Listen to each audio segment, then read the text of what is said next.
The earlier our leaders, our king, connected people, powerful people realized that this is the era of social media. Things has changed, power has moved gradually to the people, and now we have platforms where we can express our displeasure with the use of power, the better for them. Now, because I don't see a reason why a king would leave his palace just to go and assault a man on the road. Could make any sense now. Imagine how many people this king will have assaulted like this and no record of it. Imagine how many people who must have fallen victim of this man, this king, over the years, and there was nobody there to record it. But what even baffles me the most is the fact that they were doing something as heinous as this, and they allowed somebody to raise camera and record. And you could hear the king bragging that he owns the Nigerian police force. God. At this point, I think the Nigerian police force need to come and tell us who is actually their owner. Shawa Eniola Niwoni, or these rich and influential people. Because every small thing, people will be bragging with police, they'll be bragging with people in authority, how connected they are. Thank God the man said they had written petition, because at first when the thing happened, he didn't do anything because he felt he's the king, there's nothing I can do. But he said it happened on January 21st this year. And some people say you can write petition against the king. And he wrote petition to the DSS, hoping something would happen. That is if the man is not actually the owner of Nigerian police force. So we should hear from the government very soon. You have to realize that at the move crony era Boba Obaku Oba mi ò lè jẹ. We have moved to the era where a governor can depose a king, send him on exile, and name another king instantly. We have moved to that era now that the king cannot do anything he likes. Because we still choose to be respectful to the king because it's our culture, it is what we are known for, does not really give you the right to assault people like this or allow your thugs to assault people like this. A 73-year-old man, for God's sake. If the man is 73 and the picture of the king I'm seeing maybe in his late 50s, Bodano Jesse Obaye now. So we're just giving them the respect of Obalade, but that does not mean they should assault people at will. Ayé ìgbà yẹn ti kọjá. I'm just grateful to God that this time around he would learn a lesson, because a lot of people are making videos, a lot of people are making calls, a lot of people are, in fact, for the man to have granted interview to Punch newspaper, you know that this matter has gone beyond just social media stuff, and I believe the government would not want to put themselves to shame. And I saw it somewhere that this king has done something like this before, and it was swept under the carpet. But this time around, I hope justice will be served and this man will get justice. I was just imagining how I would feel if this man was to be my father. Like, imagine somebody kneeling my father down on the roadside and assaulting him like this, or telling him to prostrate and they assault him this much. It makes no sense. Obviously, something transpired between the king and the man. Let us not just lie.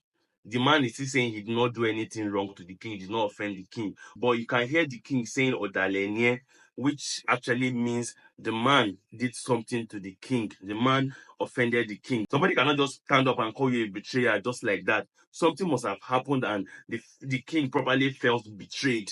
But that does not give him the right to assault a man like that. Nobody deserves to be treated that way. That is just the truth. As this is going now, this will serve as deterrent to everybody that is in place of authority that feel they can treat anybody anyhow. And I just hope at the end of the day, they will not start looking for the man to do him bad thing too. We are living in Nigeria. Anything can happen, even when you are right or even when you are running after justice. A lot of people will still be running after your life. I just pray they will not unalive the man in the process, because that's another thing one should be worried about. Thank you for watching this video. Please let me know your take in the comment section. But I've just expressed my opinion. ọlọ́tẹ̀ ni ẹ olóògbé ọmọ ẹ̀ ò ní jèrè alálẹ̀ kò ní pín ẹ̀ jákèjádé lédè tó bá gbẹ̀yàn rẹ̀. aṣẹ́gun mo sọ ni agbá alálẹ̀ kò àdìbí àṣẹ o ò ní jèrè ọmọ o ò ní jèrè aya o máa tọrọ jẹ ni o máa tọrọ mu abúlé ẹ apọ̀ mu ẹ wọn náà máa rọ lọ́wọ́ ara o máa fọ́ lójú o máa fọ́ lójú o máa fọ́ lójú ta bẹ́ẹ̀ ló máa yọ. ìjọ ṣe nǹkan máa bèèrè lọ́wọ́ rẹ̀. ọjọ́ ẹgbẹ̀jẹ̀ kó bọ̀ tako ẹgbẹ̀jẹ̀ lójú mi. kò sí pé kí n lọ tọ́ kẹ́ sọ̀rọ̀ èyí lójú mi o. ẹni bá bọ̀ kó lájà kó bọ̀ ta lójú mi kó wá sọ. ẹni bá bọ̀ pé bàbá náà bàbá ń bẹ́ẹ̀ bàbá náà bàbá mi tẹ̀lé ìgbó. wo ẹjẹ́ ẹ̀ sọ pé wèrè ẹgbẹ́ akíkà mi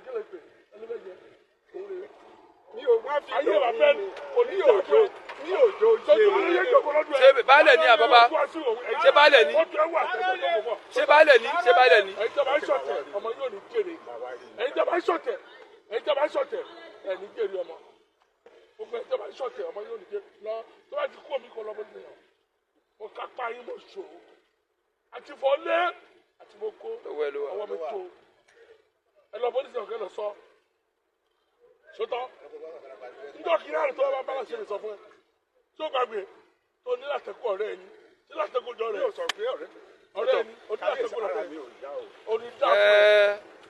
onídá fún ẹ̀kọ́ rẹ̀ kú náà a máa sí ẹnì kan kò ní mọ̀.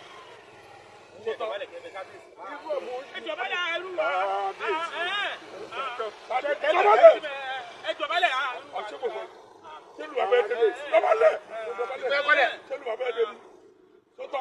sọtọ ètò ìjọ àti Wàsíù lọsọ fún èmi náà wù Wàsíù jẹba lẹ lóru ni mo fi jẹ ọjọ́ wa lù ọgbọ èèyàn ọgbógun tì mí mo lè ṣàánú Wàsíù ó fẹ́ kú ó lọ máa gbógun jẹ mo ṣàánú ẹ wá fi mi sú mi alálẹ̀kọ̀ àmúyí ó fi mi sú mi òru ni mo fi jẹba lẹ sọtọ. Kábíyèsí mi ò bá dìbò ní ṣọ̀tẹ̀ yín o. Kí ló lọ ṣe ń bẹ̀? Máa ru ẹlẹ́wọ̀n. Ṣọ́ba ni àbíbálẹ̀. Mo tí mo retí ni pé mo fẹ́ ru ẹlẹ́wọ̀n. Máa ru ẹlẹ́wọ̀n. Mo tí mo kó ọ̀fọ̀yè lọ ẹ̀. Ṣé ọlọ́pàá máa ru ẹlẹ́wọ̀n? Ṣé baálẹ̀ ni Wàsíù? Èmi mo lọ́lọ́pàá Nàìjíríà máa ru ẹlẹ́wọ̀n. Ṣé baálẹ̀ ni Wàsíù? Ṣé baálẹ̀ ni Wàsíù? Kẹ́ ẹ gbọ́ kékulé gbọ́ kó sọ fún toko ẹni bá máa jèrè tó fẹ́ ká alálẹ̀ fọ yìí ó fẹ́ jẹ alálẹ̀ fọ yìí tó bá yìí gẹ̀ẹ́sì ni alálẹ̀ fọ ní gbè ó máa sì kú ọmọ ní ó máa fi àjọlé ayé ni láti àti ló máa gbẹ̀yìn ọ̀rọ̀ yìí sọ́tọ̀ màálù jẹ́ra àkàrà jẹ̀wọ̀ ẹni ọba bìrì kí lákàá ẹ̀ lọ. torí nǹkan tẹ́ ẹ ṣe yẹn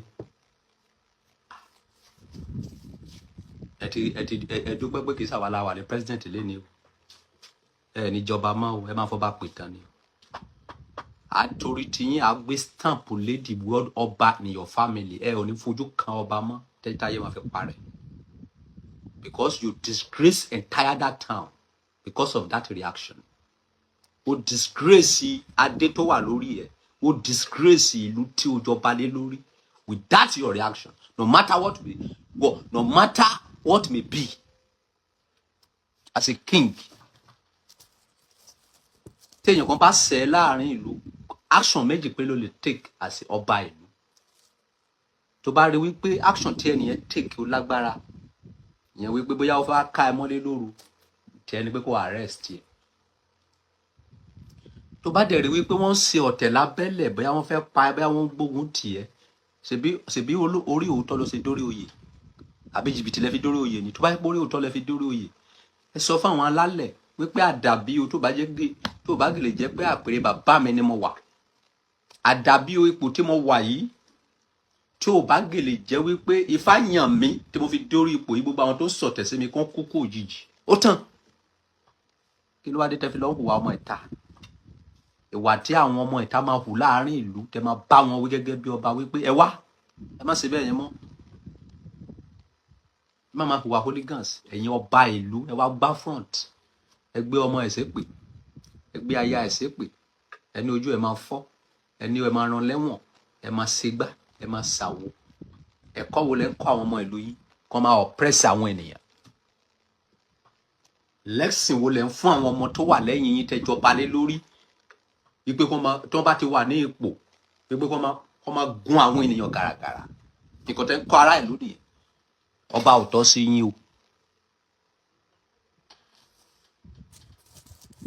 nǹkan tẹ́ ṣe fún bàbá yẹn ẹ ní lọ láì jìyà ọba àgbáyé ló sọ bẹ́ẹ̀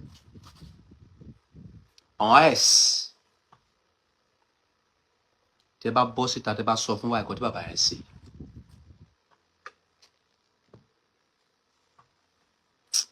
àwọn Facebook ya wèrè kan mo lè play fídíò yẹn nísìnyí kí wọ́n mo lè play fídíò yẹn nísìnyí kí wọ́n mi ò mọ nǹkan tán lè ṣe wọ́n lè sọ pé kìnìkan olóburúkú làwọn Facebook wọn kì í ṣèyàn gidi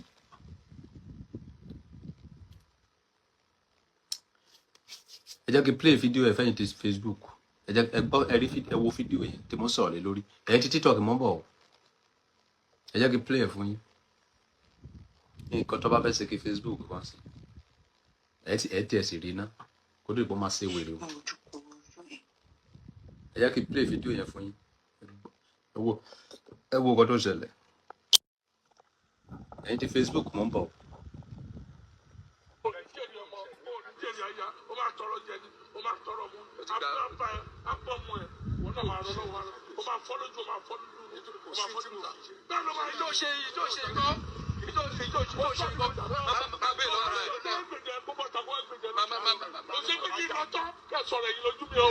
ẹni bá bọ̀ kó lájà kó bọ́ ta lójú mi kó wá sọ. ẹni bá gbé bàbá lára bá wù náà bàbá lára wọn ti tẹ̀lé tó. ẹni bá bá sọ wọ ẹjọ́ yìí sọ pé wèrè ẹgbẹ́ àti àbíkẹ́lẹ́ gbé ẹni bẹ́ẹ̀ jẹ́ wèrè. yóò bá mi yóò bá bẹ́ẹ̀ òní yóò jó ní òjò ṣe baálẹ̀ ní àbábá ṣe baálẹ̀ ní ṣe baálẹ̀ ní ṣe baálẹ̀ ní. ẹ̀jẹ̀ bá ṣọ̀tẹ̀ ọmọ yóò ní jèrè ẹ̀jẹ̀ bá ṣọ̀tẹ̀ ẹ̀jẹ̀ bá ṣọ̀tẹ̀ ẹ̀ní jèrè ọmọ gbogbo ẹ̀jẹ̀ bá ṣọ̀tẹ̀ ọmọ yóò ní jèrè lọ tó bá ti kú omi kọ lọ́mọ tẹ̀yàn ó ká pa yín lọ ṣòro àti fọ́nlẹ́ àti gbogbo àwọn mi tó ẹ lọ bọ́lí sọ̀rọ̀ kẹ́lẹ̀ sọ ṣètò nígbà tí yára tó bá bá ṣe sọ fún ẹ tó bá bẹ tó ní láti kọ rẹ yìí ní láti kó jọ rẹ ọ̀sán sí ọ̀rẹ́ ẹ̀rí bá ṣe gbá etí bàbá ní bàbá.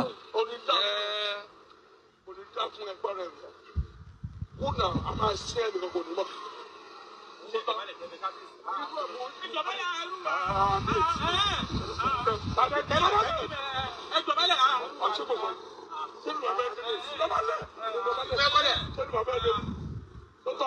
Sọ́tọ̀ ètò ìjọsọ̀tẹ̀ àti wàásù ní òòlù sọ fún mi.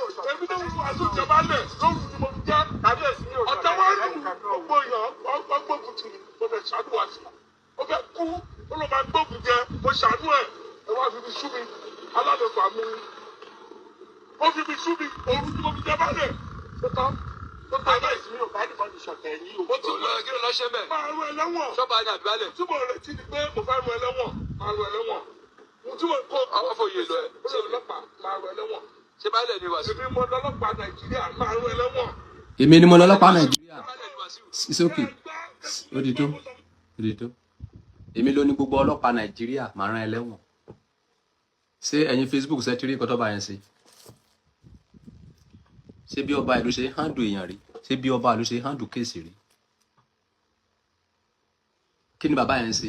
Gbogbo ọ̀rọ̀ tó ń sọ ní fídíò yẹn yàtọ̀ sí ọ̀tẹ̀.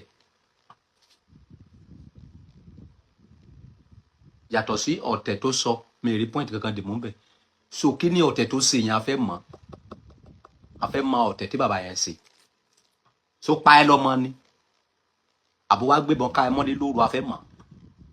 A fẹ́ mọ̀ ọ̀tẹ̀ tó ṣe. Ó dẹ̀ ti sọ pé òun lòun ní gbogbo ẹ̀yin ọlọ́pàá Nàìjíríà. Ó ní abẹ́ òun ní gbogbo yín ti ń jẹ.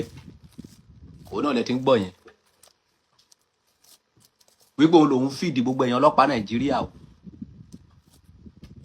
Wípé nǹkan tó ń bá ṣe nílùú yẹn àṣegbé ni o. Torí tí àwọn ọba yìí òun ni Ọlọ́run ṣe fún àwọn ìjọba ní ààyè láti gbàgbára lọ́wọ́ àwọn ọba yìí. So tó bá ti fìyà jẹ àwọn ọba ìlú lẹ́ni wúyẹ̀ ẹ má sa ẹnu wọn mọ́. Torí tó irú àwọn ọba burúkú yìí wọn ló fà tí irú kan bẹ́ẹ̀ fi wáyé. Bàbá tó kúnlẹ̀ yẹn kì í ṣe ẹgbẹ́ ọba tó ń sọ̀rọ̀ yẹn tó bá lọ́jọ́ orí. Téèyàn bá sọ̀tẹ̀ fún ẹ téèyàn bá ṣe ọ̀tẹ̀ sí ẹ you have two options.